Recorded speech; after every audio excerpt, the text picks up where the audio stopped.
चलिए ध्यान से देखिए, जो चैप्टर शुरू हो रहा है मेजरमेंट ऑफ एंगल, कोनों की माप। अब कोनों की माप से संबंधित आपको कुछ बेसिक बातें पता होना चाहिए। क्या पता होना चाहिए? कुछ बेसिक बातें। जैसे मेजरमेंट ऑफ एंगल पढ़ने से पहले हमको एक चीज पता होना चाहिए ब्रीथ के बारे में। किसके बारे में? Breath, circle. आप सभी लोग ब्रीथ के बारे में समझते होंगे। ब्रीथ का एक सरकमफ्रेंस होता है 2 पाई। एंगल में इसी का जरूरत है। ये 2 पाई आर को समझते हम लोग। देखिए ध्यान से, अगर ये हम एक ब्रीथ बना दिए, काफी छोटा बना है, ठीक, इसको और छोटा कर दें, ठीक है ना। अब आगे ध्यान से देखिएगा, एक और ब्रीथ बना है, इससे बड़ा बना है कि छोटा? बड़ा बना है, ठीक। एक और बना है हम, यह इससे बड़ा बना कि छोटा बना? बड़ा बना। आप देख रहे होंगे ब्रीथ का जो साइज है इसके व्यास पर निर्भर करता है। किस पर निर्भर करता है? व्यास पे, ठीक। बात आ रहा समझ में? इन है कि हम ब्रीथ खींचे, हमें व्यास हतने रहे, दोनों दोनों से क्या हो जाए? मोटा जाए। ऐसा बात हो सकता है? ठीक। यदि कोई ब्रीथ साइज में बड़ा होता है तो उसका आकृति उसके व्यास पे निर्भर करता है। किस पर निर्भर करता है? व्यास पे। इन सब चीजों को समझना होगा आपको, ठीक। अर्थात दैट इज हम बोल सकते हैं कि जो ब्रीथ की सरकमफ्रेंस होती है, सरकमफ्रेंस का मतलब होता है ब्रीथ की परिधि। क्या होता है? ब्रीथ की परिधि। और ब्रीथ की परिधि को किससे सूचित करते हैं हम लोग? सी से। किससे सूचित करते हैं? तो यह डायरेक्टली प्रोपोर्शनल होता है ब्रीथ के व्यास का। काची? अर्थात इसे हम बोल सकते हैं कि ब्रीथ की जो परिधि है, क्या है? परिधि। प्रोपोर्शनल मतलब समानुपाती होती है। किसके साथ? ब्रीथ के व्यास का समानुपाती होता है। तो see directly proportional to the काची डी लिख सकते हैं। जब समानुपाती का चिन्ह हटाते हैं तो हमको पता है, आपको जानकारी दिया गया होगा, एक बराबर का चिन्ह देते हैं। किसका चिन्ह देते हैं? और एक नियतांक देते हैं, ठीक। नियतांक में लिखेंगे पाई। बात क्लियर? यहां आपको एक फॉर्मूला प्राप्त हुआ, देखिए ध्यान से। हुआ प्राप्त जहां पाई एक नियतांक है। क्या है? पाई एक क्या है? बोलिए। पाई एक नियतांक है। क्या है? पाई एक नियतांक। और डेट इज आप वैल्यू पढ़ते हैं, pi is equal to the 22/7 3.14 पढ़ते हम लोग।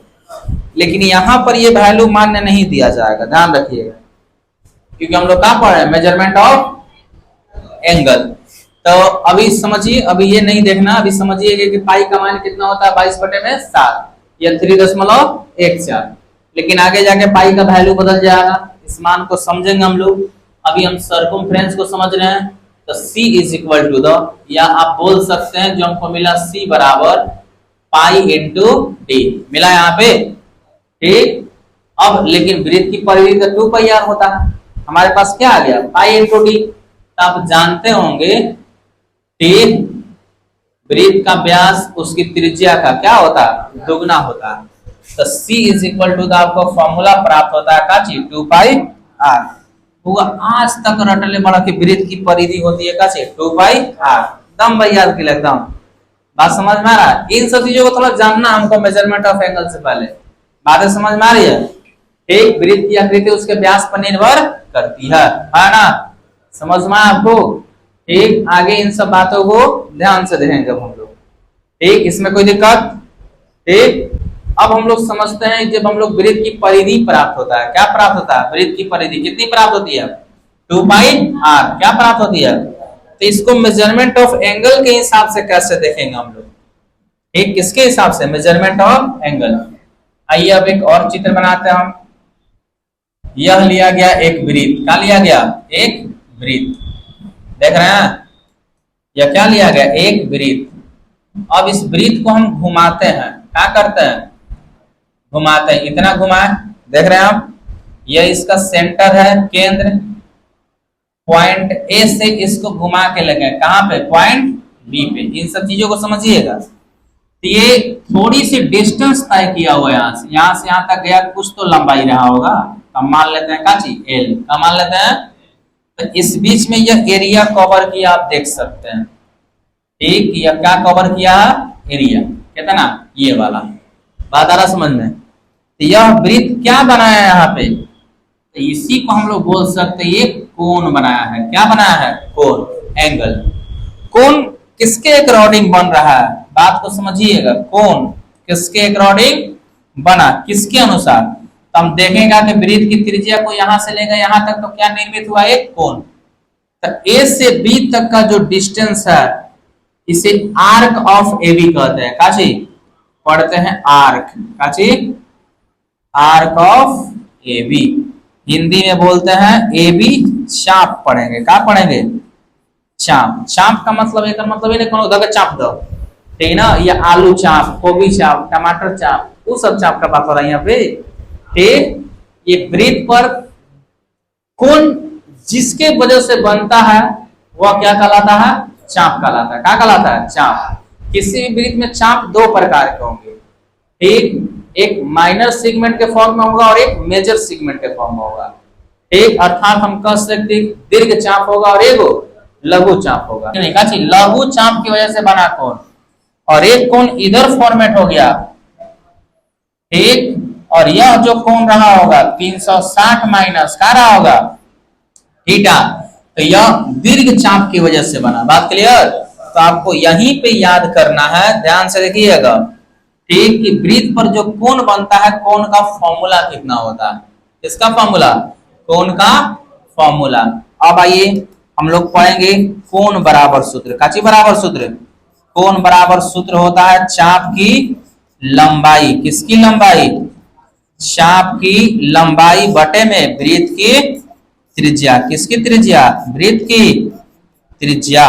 ध्यान से एकदम देखिए, वृत्त की त्रिज्या, अर्थात theta is equal to the चाप की लंबाई को एल से करते हैं, वृत्त की त्रिज्या को आर से। ये फिजिक्स में भी आपको बताया गया होगा, याद आ रहा है आपको? ठीक, कोणीय वेग पढ़े होंगे ये सब वगैरह, तो वहां पर आएगा होगा। ठीक, थीटा बराबर एल बटे में आर। यहां से कभी भी यदि चाप की लंबाई का पता लगाना हो तो हम लोग कहां लगा सकते हैं? ठीक, L is equal to the theta into R. बात आ रही है समझ में? ठीक है ना? अब ये कहानी क्या है यहां समझना होगा आपको। अब देखिए ध्यान से, एक फिर से वृत्त हम ले रहे हैं। क्या ले रहे हैं? एक फिर से वृत्त। ये वृत्त है, ठीक, ध्यान से एकदम देखिए। फिर इस वृत्त को यहां पे लाए हम, इसके साथ अब इसको घुमाना शुरू किए, ठीक, चाप फिर वैसे ही जस का तस खींचे हम। इसे हम क्या बोल दिए? वृत्त का केंद्र। इस पॉइंट्स को क्या बोल दिए? बिंदु ए। इस पॉइंट्स को क्या बोल दिए? बिंदु। इस स्थिति में मान लिया जाए कि वृत्त की त्रिज्या कितना हो? 1। कितना? 1। वृत्त की त्रिज्या कितना मान लिया जाए? 1। कितना? 1 इकाई मान लिया जाए। कितना इकाई मान लिया जाए? और जो वृत्त पर चाप कटा, क्या कटा? तो इसे भी आप लोग मान लीजिए 1 इकाई। क्या मान लिया जाए? 1 इकाई। तो इस स्थिति में जो वृत्त के केंद्र पर कोण बनेगा, क्या बनेगा? कोण। इस कोण को हम लोग एक रेडियन कहते हैं। क्या कहते हैं? एक रेडियन। बात आ रहा समझ में? क्या कहते हैं? एक रेडियन। पढ़ना होगा, सुनना होगा। यदि किसी वृत्त पर काटे गए चाप की लंबाई कितनी हो? 1 इकाई हो, और वृत्त की त्रिज्या कितनी हो? 1 इकाई हो, तब वृत्त के केंद्र पर बने कोण को क्या कहते हैं? एक रेडियन कहते हैं। आइए दिखाते हैं। फिर से हम एक वृत्त पर चाप काटेंगे। क्या काटेंगे? चाप। देखिएगा ध्यान से, ठीक, यह एक वृत्त आपको दिख रहा। अब इस वृत्त को फिर हम यहां लाए ताकि एंगल ले जाए, और एंगल को क्या करें? हम घुमाएं, ठीक। अब इसको हम घुमाएं यहां से यहां तक। देखिए ध्यान से, इधर कहां से कहां तक घुमाएं? बोलिए, कहां से कहां तक? बिंदु ए से कहां तक? बिंदु बी तक। ताकि हम इसको घुमाएं, तो इस स्थिति में ठीक वृत्त के केंद्र पर कुछ कोण बना होगा। क्या बना होगा? कोण। इस कोण को हम थीटा कह देते हैं। क्या कह देते हैं? थीटा। लेकिन यह एक रेडियन में बदल जाएगा। कब? जब इसकी त्रिज्या कितना इकाई मान लिया जाए? 1 इकाई। और चाप की लंबाई कितना इकाई मान लिया जाए? 1 इकाई। बात आ रहा समझ में? ठीक, तब यह कोण कै रेडियन का हो जाता है? 1 रेडियन का। क्या रेडियन का? 1 रेडियन का। फिर एक को घुमाए हम एकदम व्यास के बराबर करिए, देखिए ध्यान से हुआ बराबर। ठीक, तो ये पूरा कोण देखिएगा ध्यान से, कहां से कहां तक। ठीक, बोर्ड पर एकदम ध्यान दीजिए आप, यह कोण अब यहां से लेके यहां तक, बात आ रहा समझ में? यह क्या डिग्री का होता है? 180 डिग्री का। क्या डिग्री का? 180 डिग्री का। अब आप समझिएगा थोड़ा सा कि अगर हई सब आप देखिएगा ध्यान से, हई हतने समझिए, ये हतना बात बुझा रहा आपको? ठीक, जितना हम पेंट किए हैं, जितना पेंट किए, ये हतना ना पेंट किया गया है, यहाँ से ऊपर का अर्धवृत्त है। कौन सा वृत्त है? कौन सा वृत्त? या नीचे कौन वृत्त है? कौन सा वृत्त? सेमी सर्कल है ना। ठीक, अब एक और बिंदु आ गया हमारे पास, का चीज? सी। कहा आ गया? सी। देख पा रहे हैं आप? है ना, आ गया सी। तो हमारे पास एक चाप है, सबसे बड़ा चाप लेते हैं AC। चाप को इस प्रकार से लिखा जाता है और इसे पढ़ते हैं आर्क ऑफ AC। एक कोण हम ले रहे हैं कहां से? यहां से लेके कहां तक? यहां तक हो गया चाप। दूसरा चाप हम ले रहे हैं, देखिए ध्यान से, A से लेके B तक। कहां से कहां तक? A से लेके B तक। बात समझ में आ रहा है? काची? AB। काची? AB। फिर से समझिए आप ध्यान से, में दो गो चाप है, एगो A से लेके कहां तक? B तक, सॉरी B तक नहीं, काची A से लेके C तक, दूसरा A से लेके B तक। हम पहला को लिख रहे हैं A से लेके कहां तक? C तक, और दूसरा को लिख रहे हैं कहां से? A से लेके कहां तक? B तक। तो सामान्य कोणों का अनुपात लिखेंगे तो हम लोग इधर इसके द्वारा बनाया गया कोण क्या है? AOC। चाप AC के द्वारा बनाया गया कोण, चाप AC के द्वारा A से लेके C तक बनाया गया कोण, देखिए यहाँ से लेके कहां तक? AOC। एक का नाम दे दीजिए काची? O। इस बिंदु का नाम क्या दे दीजिए? O। केंद्र को किससे सूचित करते हैं? O से। AOC। चाप AB के द्वारा बनाया गया कोण AOB। बात क्लियर? कोण AOB समझ पा रहे हैं आप? हाँ ना, बोलिए।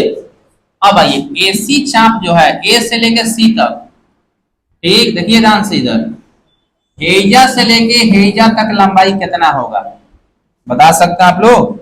अर्धवृत्त की परिधि। किसकी परिधि? अर्धवृत्त की परिधि। आधा हो जाएगा पूरा का, पूरा कितना होता है? 2πr। आधा कितना होगा? πr। तो यह AC का मान है, कितना है AC का मान? πr। AB का मान कितना है? 1। देख रहे हैं आप? है ना। एंगल AOB कितना है? 180 है। एंगल AOB कितना है? थीटा। ठीक, लेकिन हम जानते हैं डेट इज, यदि त्रिज्या 1 इकाई हो जाए, चाप 1 इकाई हो जाए, तो वृत्त के केंद्र पर बनने वाला थीटा कै रेडियन का होता है? 1 रेडियन का। समझा ना अभी? तो हम लोग भर सकते हैं पाई, त्रिज्या का मान कितना भर सकते हैं? 1 बटे में 1, 180। थीटा का मान कितना भर सकते हैं? 1। बात क्लियर? तो हम देख रहे होंगे कि पाई का मान कितना डिग्री आ गया? 180 डिग्री। क्या डिग्री आया? 180 डिग्री। बात आ रहा समझ में? तो पाई को अभी हम पढ़ा है, पाई को क्या कहते हैं? 1 रेडियन कहते हैं। बात क्लियर? तो हम लोग इसको लिखेंगे पाई रेडियन बराबर, काची बराबर? पाई रेडियन बराबर क्या डिग्री होता है? 180 डिग्री। क्या डिग्री? 180 डिग्री। अब इन सब चीजों को समझते चलिए आप। इसको हम लोग शॉर्ट फॉर्म में लिख सकते हैं पाई रेडियन। देख रहे हैं आप? पाई के ऊपर क्या चढ़ा हुआ रहेगा? C। क्या चढ़ाया हुआ रहेगा? C। तो इसे क्या पढ़ते हम लोग? Pi radian. क्या पढ़ते हैं? तो पाई रेडियन का मान क्या डिग्री होता है? 180 डिग्री। या इसे इस फॉर्म में लिख सकते हैं और कन्वर्ट करेंगे, ध्यान से समझिएगा। ठीक, अब इसे आ गया हम पाई, पाई गुना 1 रेडियन नहीं लिख सकते हैं? लिख सकते हैं ना, बराबर क्या डिग्री? हाँ, तो यहां पे अब हम लोग मान पढ़ेंगे कि 1 रेडियन का चीज, 1 radian is equal to the क्या हो जाएगा? 180 बटा में पाई। बात क्लियर? तो एक रेडियन का मान हम लोग कहाँ पढ़ते हैं 180 बटा में पाई डिग्री पढ़ते हैं, सब क्या है डिग्री है। बात क्लियर है? ठीक, एक रेडियन का मान कितना के बराबर होता है 180 बटे में पाई। और फिजिक्स आप पढ़े होंगे तो वहां पे सीखा होंगे रेडियन को डिग्री में बदलने के लिए 180 बटा में कैसे गुना कर दीजिए पाई से, ठीक, या डिग्री को रेडियन बदलने के लिए काची पाई बटा में 180 से गुना कर दीजिए, या ये कन्वर्ट करके दिखाते हैं कैसे होता है। ठीक, बात क्लियर? जिससे आप मान लीजिए कि आप पढ़ चुके हैं ये सारी चीजें, ठीक, अभी ये सारा रिजल्ट हम लोग जान गए, ये इतना रिजल्ट जाने ना हम लोग। अब आइए ध्यान से समझिएगा इधर। अब यहाँ पे समझते हैं हमारे पास है काची पाई रेडियन, क्या है पाई रेडियन बराबर 180 डिग्री है। तब pi radian is equal to the 180 गुना 1 डिग्री नहीं लिख सकते हम लोग, इसमें लिख सकते हैं, ठीक। तो अब आ जाइए 180 गुना में है पटी आ जाएगा, भागा में आ जाएगा, तो इन्हें क्या लिख सकते हैं 1 डिग्री लिख सकते हैं। तो हमारे पास डेट इज 1 डिग्री का मान आ गया, किसका मान आ गया 1 डिग्री का मान कितना आ गया पाई बटे में 180 रेडियन, कितना आ गया पाई बटे में 180 रेडियन। बात क्लियर? इसे ऐसे भी लिख सकते हम लोग 1 डिग्री बराबर क्या होता है पाई बटे में 180 रेडियन। समझ पा रहे हैं आप, है ना? ठीक, पाई रेडियन का मान कितना होता है 180 डिग्री, अर्थात 1 रेडियन का मान कितना हो जाएगा 180 बटे में पाई, है ना? ठीक, अब पढ़ाया गया आपको कि अगर पाई रेडियन का मान 180 डिग्री होता है तो 1 डिग्री का मान हम लोग निकाल सकते हैं, जो कि कितना होता है पाई बटे में 180 रेडियन के बराबर होता है। बात समझ पा रहे हैं आप? ठीक, अब यहां से इसको शॉर्ट फॉर्म यानी सिंबल के रूप में हम लोग इस प्रकार से लिख सकते हैं। वैल्यू याद होना चाहिए सारी चीजें, ठीक ना? तब हम लोग सीखते हैं मेजरमेंट ऑफ एंगल जो है, एक कोनों की माप के 3 पद्धतियां बनाई गई। क्या बनाई गई 3 पद्धतियां, ध्यान से देखिएगा। ठीक, अब हम लोग जो पढ़ेंगे कोनों के माप के लिए 3 पद्धति बनाई गई। बात क्लियर? बोर्ड पे देखिए इधर क्या लिखा गया सिस्टम ऑफ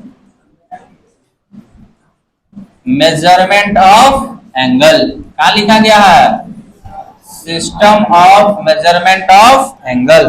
कोनों को मापने के लिए कितने पद्धति बनाई गई 3 गो, कै गो 3 गो। दिमाग में घुसा? अब ये पद्धति वहां फिजिक्स वाला नहीं है बउआ, आप फिजिक्स नहीं पढ़े, मात्रा की पद्धतियां पढ़े हैं, ठीक, लेकिन यहाँ पे किसकी पद्धति पढ़ना हम लोग को कोनों के माप की पद्धति। तो कोनों के माप की कितनी पद्धतियां हैं 3, कै गो 3, कै गो। थोड़ा सा पढ़िएगा, हम नाम लिख रहे हैं 1 नंबर में पढ़ने आएगा ना, क्या लिखा गया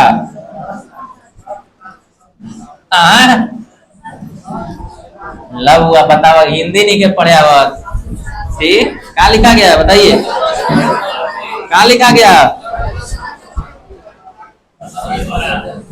षट दशांक पद्धति लिखा गया नो, बुझा रहा आपको?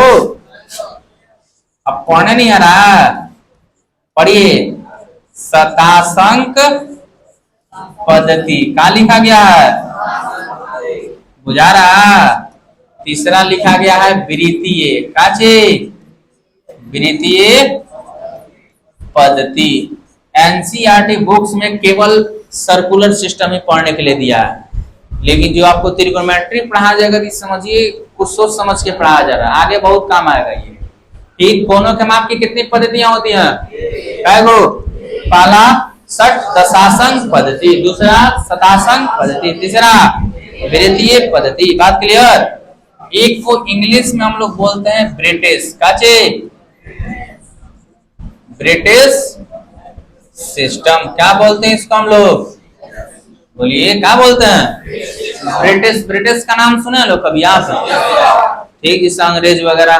तो आज भी हम लोग जो एंगल का माप करते हैं किस सिस्टम में करते हैं ब्रिटिश सिस्टम में। एक को बोलते हैं सेंटीसीमल सिस्टम, काचे सेंटेसिमल सिस्टम। बात क्लियर है? अब ध्यान से देखिएगा, बोर्ड पर समझिए ध्यान से। इधर वृत्तीय पद्धति को हम लोग कहते हैं सर्कुलर। का चीज? Circular system. कौन सा सिस्टम? Circular system. कौन सा सिस्टम? तो कोनों के माप की कितनी पद्धतियां बनाई गई हैं? 3। षट दशांश पद्धति, शतांश पद्धति, वृत्तीय पद्धति, British system, centesimal system, circular system. हम लोग कोनों की जो माप करते हैं, किसकी माप? जो हम लोग कोनों की माप करते हैं और किसमें करते हैं? ब्रिटिश सिस्टम में। हालांकि पढ़ेंगे तीनों हम लोग। बात आ रहा समझ में? एक एनसीईआरटी बुक्स में कहा दिया होगा? सर्कुलर सिस्टम पढ़ने के लिए 12 को मैथ दिया होगा, कहानी खत्म होगा। एक 3.1। अभी हम लोग थ्योरी पढ़ेंगे यहाँ पे। बात क्लियर है? तो आप पहले आइए और समझिए ध्यान से हम लोग क्या पढ़ रहे हैं यहाँ पे। ठीक, सबसे पहले आपको पढ़ाया जाए इसमें से, ध्यान से देखिएगा। कौन सा क्या लिखा गया? षट शशांक, षट दशांक पद्धति। क्या लिखा गया आपको? षट दशांक पद्धति। इसे इंग्लिश में क्या बोलते हैं हम लोग? क्या बोलते हैं? British system. कौन सा सिस्टम? British system. ठीक, बुआ बहुत आसान है, आप ध्यान समझिए। जितना बोला जाता है या जितना सोचते हैं त्रिकोमेट्री उतना हार्ड नहीं है, बशर्ते आप एकदम 0 लेवल से पढ़िए। ठीक, और ये सच है क्लास छूट गया तो अगला दिन से बस का बात नहीं है। ठीक, आप मैनेज करके आइए घर से। तब ब्रिटिश सिस्टम क्या लिखा गया? British system. ध्यान से देखिएगा इधर। ब्रिटिश सिस्टम में कुछ मान होते हैं जो आपको याद करने होंगे। क्या करने होंगे? याद। जैसे ध्यान से देखिए इधर। ठीक, ब्रिटिश सिस्टम में एक समकोण का मान, किसका मान? ब्रिटिश सिस्टम में एक समकोण का मान होता है 90 डिग्री। क्या डिग्री? ब्रिटिश सिस्टम में एक समकोण का मान क्या बनाया गया? 90 डिग्री बताया गया। ठीक, अब देखिए, एक डिग्री का मान, किसका मान? एक डिग्री का मान बताया गया 60 मिनट। क्या बताया गया? 60 मिनट। ये सिंबल के फॉर्म में एगो डैश लिखते हैं। जहां एगो डैश दिया रहेगा ये समझिए कि मिनट लिखा गया है। क्या लिखा गया? मिनट लिखा गया। और बताया गया आपको 1 मिनट बराबर, क्या बताया गया? 1 मिनट बराबर बताया गया आपको 60 सेकंड बताया गया। क्या बताया गया? और जहां डबल डैश दिया रहेगा उसे क्या पढ़िएगा? 60 सेकंड पढ़िएगा। बात क्लियर? ठीक, तो षट दशांश पद्धति में ये 3 वैल्यू होते हैं जो आपको याद करने हैं। बताइए, षट दशांश यानी ब्रिटिश सिस्टम एक समकोण का मान कितने के बराबर होता है? 90 डिग्री के बराबर। ठीक, अब आइए 1 डिग्री कितने के बराबर होता है? और 1 मिनट कितने के बराबर होता है? बात समझ पा रहे हैं आप? एक समकोण का मान बताइए, एक समकोण का मान कितना होता है? 1 डिग्री का मान और 1 मिनट का मान। अब हम लोग देखेंगे दूसरे का को। किसको? दूसरा को, जो हमारे पास है काची शतांक पद्धति। कौन सी पद्धति? शतांक पद्धति। इसे हम लोग क्या कहते हैं? Centesimal system. कौन सा सिस्टम? सेंटेसिमल सिस्टम कहते हैं। बात आ रहा है समझ में? कौन सा सिस्टम कहते हैं हम लोग? Centesimal system. अब सेंटेसिमल सिस्टम के अंतर्गत क्या होता है? बहुआ ध्यान दीजिए इधर बोर्ड पे। काल वैल्यू याद कर कई बार एकदम मैथ बुझाई, ना याद कर कई बार गर्दा बुझाई। ठीक, ये बात ध्यान दीजिएगा यहाँ। ठीक, यहाँ पे होता है एहू में एक समकोण होता है। क्या होता है? एक समकोण। क्या होता है? इसमें एक समकोण का मान ग्रेड में लिखते हैं हम लोग। किसमें लिखते हैं? ग्रेड में। किसमें लिखते हैं? ग्रेड में। तो बताइए तो, एक सेंटेसिमल सिस्टम में एक समकोण का मान कितना ग्रेड होता है? 100 ग्रेड। क्या ग्रेड? 100 ग्रेड। क्या ग्रेड? 100 ग्रेड। अब दूसरा वैल्यू आ जाता है 1 ग्रेड का मान। किसका मान?